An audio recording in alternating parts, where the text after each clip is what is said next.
السلام علیکم ورحمۃ اللہ وبرکاتہ۔ عزیز طلبہ، صحیح مسلم کتاب الایمان میں آج درس کا موضوع ہے باب بیان الکبائر و اکبریہا۔ یہ باب نمبر 38 ہے۔ باب بیان الکبائر و اکبریہا یعنی بڑے گناہوں کا بیان اور بڑے گناہوں میں سب سے بڑے گناہ کا بیان۔ تو کبائر اور اکبر الکبائر کے بیان کا باب، اس باب کے اندر سب سے بڑے گناہوں کا ذکر ہے اور پھر بعض بڑے گناہوں کا ذکر ہے اور سب سے بڑے گناہوں کا ذکر ہے۔ یہ اس سلسلے میں پہلے میں ایک بحث کر دوں کہ گناہ کبیرہ کسے کہتے ہیں۔ تو یہاں ایک بڑی اہم بحث ہے۔ گناہ کبیرہ کے سلسلے میں علماء کی مختلف رائے ہیں اور اس موضوع پر علامہ حیثمی نے ایک کتاب لکھی ہے، کتاب الکبائر۔ گناہ کبیرہ کے موضوع پر علماء نے کئی کتابیں لکھی ہیں، اردو میں بھی کتابیں آ چکی ہیں۔ میں اس کا ذکر نام بتا دوں گا۔ ایک کتاب ہے مولانا عبدالسلام رحمانی رحمہ اللہ کی، جو جامعہ سعد بونڈیہار کے وکیل الجامعہ تھے، انتقال فرما گئے ہیں۔ ان کی کتاب ہے بڑے بڑے گناہ۔ یہ تقریباً دو ڈھائی سو صفحے میں ہے۔ تو بڑے بڑے گناہوں کے موضوع پر عربی میں اردو میں کتابیں آ گئی ہیں، لیکن یہاں بحث یہ ہے کہ بڑے گناہ کسے کہیں گے، یعنی بڑے گناہوں کی پہچان کیا ہے۔ تو اس سلسلے میں ابن عباس رضی اللہ تعالیٰ عنہ سے ایک چیز مروی یہ ہے کہ الکبائر کل ذنب ختمہ اللہ تعالی بنار او غضب او لعنت او عذاب، یعنی ہر وہ گناہ کہ جس کا ذکر اللہ تعالیٰ نے کیا ہو اور اس کے بارے میں جہنم کا، غضب کا، لعنت کا یا عذاب کا ذکر کیا ہو۔ تو ایک قول تو یہ ہے، اور یہ حسن بصری سے بھی ایسی ہی مروی ہے، اور دوسرا قول یہ ہے وقال آخرون ہی ما اوعد اللہ علیہ بنار او حد فی الدنیا۔ وہ گناہ ہے کہ اللہ تعالیٰ نے جس پر جہنم کی دھمکی دی ہو یا دنیا میں حد ہو، یعنی دنیا میں حد جاری کی جائے، جیسے چوری ہے، زنا ہے یا الزام لگانا ہے۔ اور ایک تیسری رائے یہ ہے کہ امام غزالی لکھتے ہیں اپنی کتاب میں کہ کل معصیت یقدم المرء علیہا من غیر استشعار خوف، یعنی ہر وہ گناہ جس کو آدمی بڑی جرات کے ساتھ کرے، خوف بغیر کچھ خوف ڈر محسوس کیے ہوئے، تو ایسی صورت میں یہ بھی گناہ کبیرہ ہو جائے گا۔ یہ تین باتیں میں نے ذکر کی، ایک تو ابن عباس کے حوالے سے، پھر دوسرے علماء کے حوالے سے، امام غزالی کے حوالے سے۔ اس سلسلے میں یہ امام ابو عمرو ابن صلاح کی رائے بھی نقل کر دوں میں۔ انہوں نے ذکر کیا ہے کہ الکبیرہ کل ذنب کبر وعظم عظما یصح معه یطلق علیہ اسم الکبیر۔ اور یہ وصف بکون عظیم علی الاطلاق قال فهذا حد الکبیرہ ثم لها امارات، یعنی ہر وہ گناہ جو بڑا ہو، عظیم ہو، اس کو بڑا کہا جائے۔ اور اس کی علامتیں کیا ذکر کی ہیں؟ اس کی کئی علامتیں ذکر کی۔ نمبر ایک، ایجاب الحد، یعنی وہ گناہ جس پر حد واجب قرار دیا گیا ہو کہ اس کے کرنے پر حد جاری کی جائے گی، چوری ہے، زنا ہے یا الزام لگانا ہے۔ نمبر دو، الابعاد علیہ، الاعاد علیہ بالعذاب بالنار، یعنی جس گناہ پر جہنم کی دھمکی دی گئی ہو، قرآن و حدیث میں جس گناہ پر جہنم کی دھمکی دی گئی ہو تو اس کو گناہ کبیرہ کہا جائے گا۔ اور ایک تیسری علامت یہ ہے کہ وہ گناہ الکبیرہ ہیاما وصف فاعلها بالفسق، کبیرہ وہ ہے جس کے کرنے والے کو فاسق قرار دیا گیا ہو کتاب و سنت میں۔ نمبر چار، یہ وہ گناہ کبیرہ ہے کہ الکبیرہ ہیا من لعن فاعلها، جس کے کرنے والے کو ملعون قرار دیا گیا ہو۔ کلعن اللہ تعالی سبحانہ و تعالی من غیر منار الارض، یعنی ایک حدیث میں آتا ہے کہ اللہ تعالیٰ اس کو ملعون قرار دے جس نے زمین کے نشان کو بدل دیا، یعنی زمین کے جو دو زمینوں کے بیچ میں نشان ہوتا ہے فاصلہ کے لیے، اس کو بدل دے، اس کو گناہ کبیرہ کہا جاتا ہے۔ تو ابو عمرو بن صلاح نے گناہ کبیرہ کی جو علامتیں ذکر کی ہیں، نمبر ایک کہ اس کی علامت ہے ایجاب الحد، حد کو واجب کرنا۔ نمبر دو، الاعاد علیہ بالعذاب بالنار، یعنی جس گناہ پر جہنم کے عذاب کی دھمکی دی گئی ہو۔ نمبر تین، یہ الکبیرہ ہی ما وصف فاعلها بالفسق، جس کے کرنے والے کو فاسق قرار دیا گیا ہو۔ نمبر چار، یہ کون فاعلها ملعونا کلعن اللہ سبحانہ و تعالی من غیر منار الارض۔ چار باتیں ہو گئی۔ اور ایک بات اور علماء کرام نے ذکر کی ہے، عمر فاروق، ابن عباس وغیرہ سے نقل کر کے، کہ الاصرار علی الصغیرۃ یجعلها کبیرۃ، یعنی گناہ کبیرہ چھوٹے گناہ کو بار بار کرنا یہ اس کو کبیرہ بنا دیتا ہے۔ ایک چھوٹا سا گناہ ہے، آدمی سوچتا ہے کہ چھوٹا گناہ ہے، تو الاصرار علی الصغیرۃ یجعلها کبیرۃ، چھوٹے گناہ کو بار بار کرنے سے وہ گناہ کبیرہ ہو جاتا ہے۔ بہرحال یہ گناہ کبیرہ کے بارے میں کچھ تفصیلات تھیں، اور گناہ کبیرہ کی تعداد تقریباً اس کی تعداد 80 کے قریب ہے، بڑے گناہوں کی تعداد 80 کے قریب ہے، جس کا تذکرہ کتاب الکبائر میں ہے، جس کا تذکرہ اردو کی کتابوں میں ہے۔ دیکھیے اس باب کے اندر بڑے گناہوں کا ذکر ہے اور سب سے بڑے گناہ کا ذکر ہے۔ تو سب سے بڑا گناہ تو شرک باللہ ہے، اور اس کے بعد ناحق کسی کو قتل کرنا ہے۔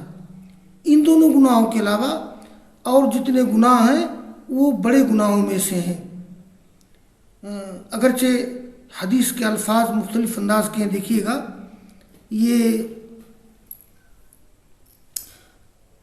قال الامام مسلم رحمہ اللہ حدثني عمرو بن محمد بن بكير بن محمد الناقد قال حدثنا اسماعيل بن علي عن سعيد الجريري قال حدثنا عبد الرحمن بن ابي بكر عن ابيه قال كنا عند رسول الله صلى الله عليه وسلم فقال الا انبئكم باكبر الكبائر، کیا میں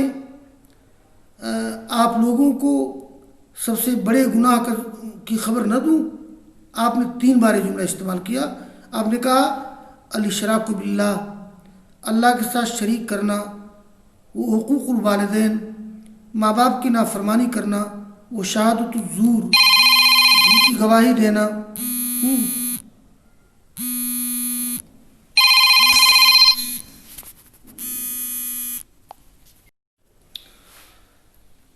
تو شہادت الزور او قول الزور، یہ الزور کے معنی جھوٹ باطل، یہ زویرا یزور زورن، زویرا یزور زورن کے معنی ہوتے کج ہونا، اور زویرا علیہ کسی پر جھوٹ الزام لگانا۔ تو وکان رسول اللہ صلی اللہ علیہ وسلم متقین، رسول اللہ صلی اللہ علیہ وسلم ٹیک لگائے ہوئے تھے تو آپ بیٹھے، فما زال یکررها حتی قلنا لیتہ سکت، آپ اس کو بار بار دہراتے رہے یہاں تک کہ ہم نے کہا کہ کاش آپ خاموش ہو جاتے۔ تو اس میں دیکھیے بڑے گناہوں کا ذکر ہے۔ سب سے نمبر 1 الاشراک باللہ، پھر اس کے بعد حقوق الوالدین، شہادت الزور۔ لیکن گزشتہ باب میں نے ذکر کیا تھا کہ اکبر المعاصی شرک ہے، اور اس کے بعد قتل ناحق ہے، بقیہ اور دوسرے گناہ بھی بڑے گناہ ہیں۔ یہ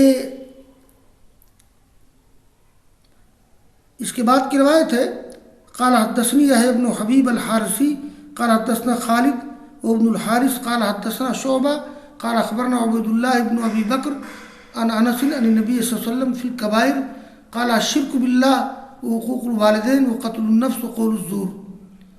یہ انس سے روایت ہے کہ آپ نے یہ مروی ہے بڑے گناہوں کے بارے میں، شرک باللہ، والدین کی نافرمانی، قتل نفس، قول الزور۔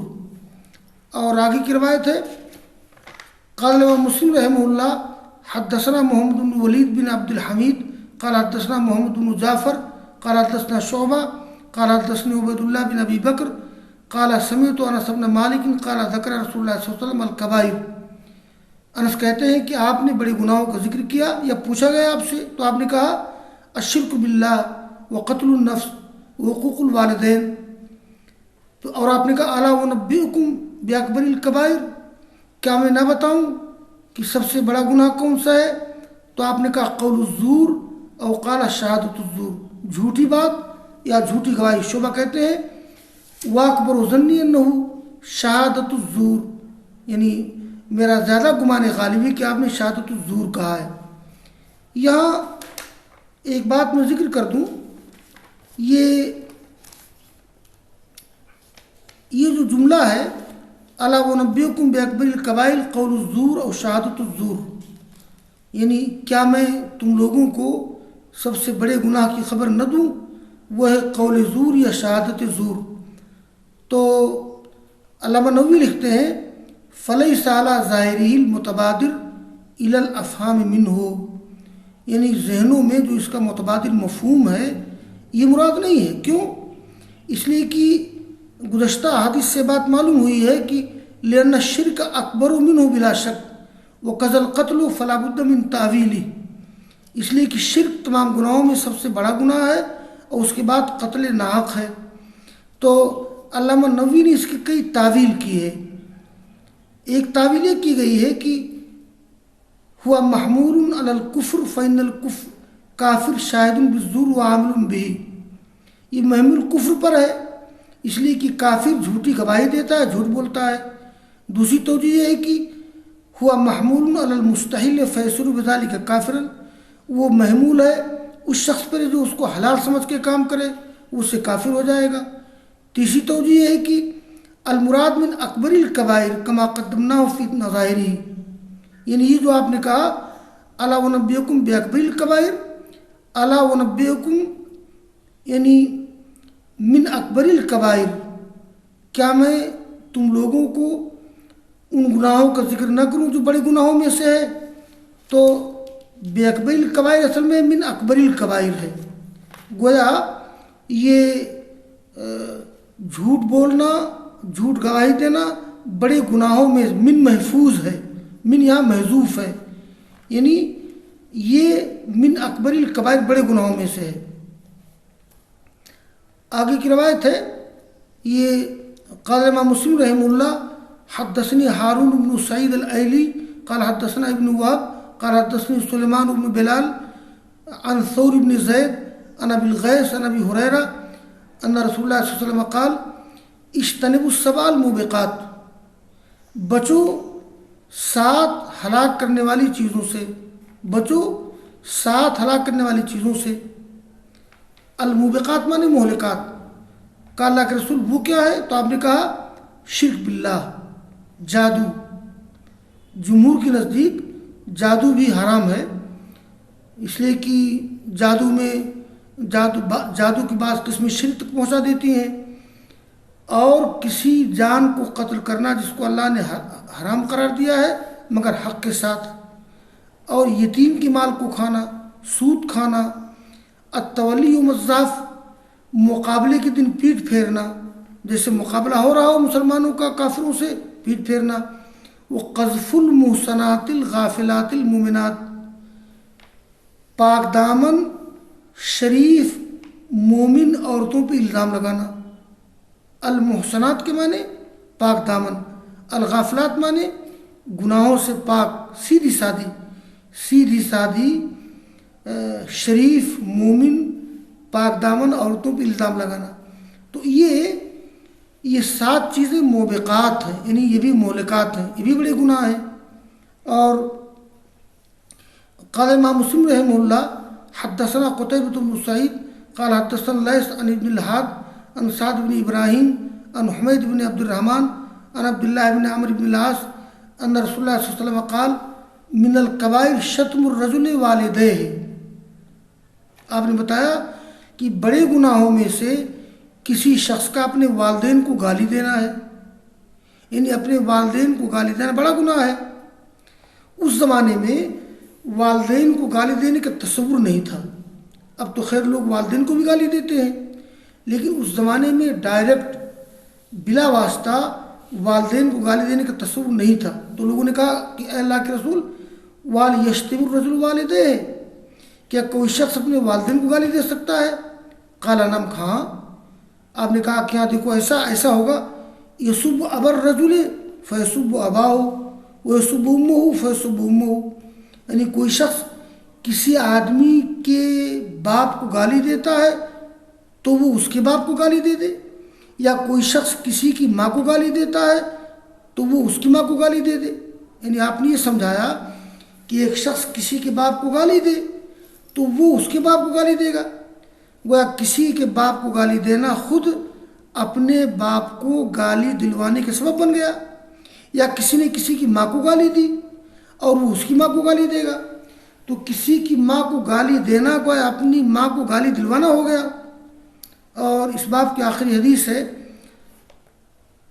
قال امام مسلم رحمہ اللہ حدثنا ابو بکر بن ابی شیبہ و محمد المثنى وابن بشار جميعا عن محمد بن جعفر عن شعبہ وحدثني محمد بن حاتم قال حدثنا يحيى بن سعيد حدثنا سفیان كلاهما عن سعد بن ابراہیم بهذا الاسناد مثله۔ یہاں دیکھیے شعبہ سے نیچے تحویل سند ہے، بلکہ یہ دیکھیے ایسا ہے، امام مسلم کے استاد ابو بکر بن ابی شیبہ، ان کے استاد محمد بن مثنى، ان کے اور ابن بشار، اور یہ دونوں روایت ان دونوں کے استاد محمد بن جعفر، ان کے استاد شعبہ، ایک سند۔ دوسری سند امام مسلم کے استاد محمد بن حاتم، ان کے استاد یحییٰ بن سعید، ان کے استاد سفیان، کلاہما سعد بن ابراہیم، اور ان دونوں نے روایت کی ہے کس سے؟ سعد بن ابراہیم سے۔ کلاہما سے مراد شعبہ اور سفیان ہے، گویا سعد بن ابراہیم سے نیچے سند کی 2 شاخیں ہیں، اور سعد بن ابراہیم کے اوپر سند کی 1 شاخ ہے جو اوپر گزری ہے نا، ان سعد بن ابراہیم ان حمید بن عبد الرحمن ان عبداللہ بن عمرو بن العاص، تو سعد بن ابراہیم سے اوپر سند کی 1 شاخ ہے، اور سعد بن ابراہیم کے نیچے سند کی 2 شاخ ہو جاتی ہے۔ وہ کیا 2 شاخ ہے؟ سعد کے ایک شاگرد سفیان، ان کے شاگرد یحییٰ بن سعید، ان کے شاگرد محمد بن حاتم، اور سعد بن ابراہیم کے ایک شاگرد شعبہ کے ایک شاگرد محمد بن جعفر، ان کے شاگرد محمد بن مثنى ابن بشار، ان کے شاگرد ابو بکر بن شیبہ، اور پھر ابو بکر بن شیبہ کے شاگرد امام مسلم۔ تو یہ ہے کہ سعد بن ابراہیم کے اوپر سند کی 1 شاخ ہے، اور ساتھ میں ابراہیم کی نیز سند کی 2 شاخ ہو جاتی ہے، سفیان سے لے کر امام مسلم تک اور شعبہ سے لے کے پھر امام مسلم تک۔ تو یہ باب پورا ہو گیا۔ وآخر دعوانا ان الحمد للہ رب العالمین۔